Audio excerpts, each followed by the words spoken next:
Almost 100 people were arrested worldwide this week for a new type of cybercrime that we've learned has hit several tri-state computers. Basically, the contents of your computer are held hostage, and then you are asked to fork over ransom money. Local 12's Paula Toti shows you how ransomware works and what you need to do to stay protected. It's estimated more than 1,000 computer viruses are created every day. A Hyde Park woman in her 70s who took these photos of Findlay Market was a recent victim. She didn't want to go on camera, but shared with me how 95% of her precious photos were held hostage or destroyed by a new ransomware attack. The latest one, it is $500 if you pay in the first 4 days, and then it automatically doubles to $1,000 after 4 days, up to 30 days until they delete the other key. By the key, the computer specialist means the code controlled by the hackers that can unlock your files.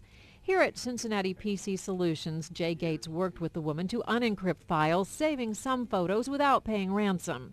The attacks appear random, especially since the ransom amount stays about the same whether the victim is a home computer or a big company's servers. Jay's not the only IT guy seeing this. I mean, it's one of the more common ways I see computers getting infected these days. Definitely. Mike Devan of Advanced PC Repair says ransomware can take many forms, but the idea is to grab money in a data hostage scare. Jad's restaurant in Westchester knows that all too well.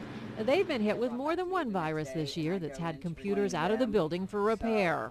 So we've been days, sometimes without a computer. Not easy in the marketing office where Kelly Lowry says a coworker had her computer stopped a few weeks ago by a cyber terrorist. She was not able to go any further on her computer without purchasing something.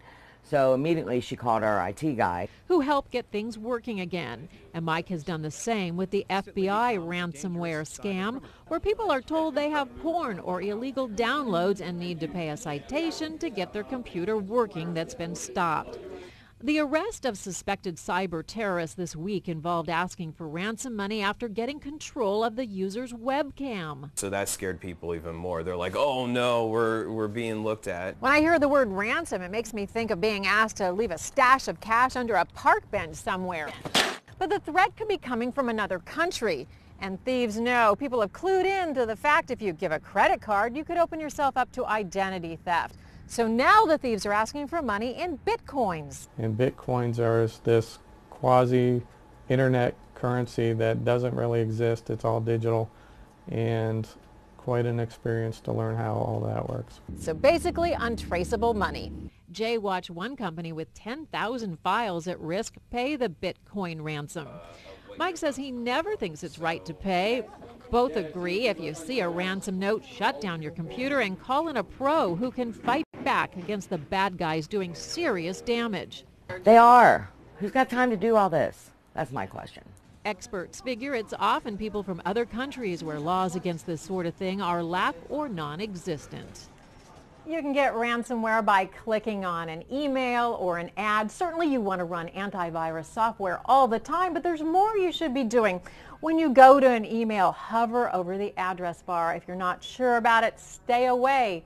When you're going to an ad, be careful. Look, this is a legitimate site, but around here, the ads, you don't really know. This one is for Zappos.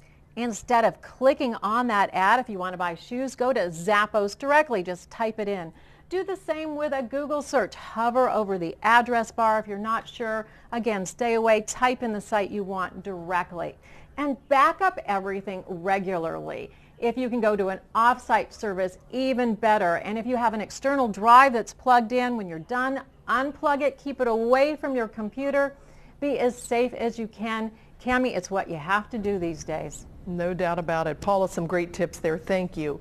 And pointing out the importance of backing up your computer, Local 12 was hit with a ransom request last week. Because we back up data regularly, we only lost about a day's worth of files. And when it comes to hackers, just today, eBay became the latest big-name retailer to announce a security breach. The company says no financial information was compromised, but passwords could have been viewed, so you are being asked to change your passwords.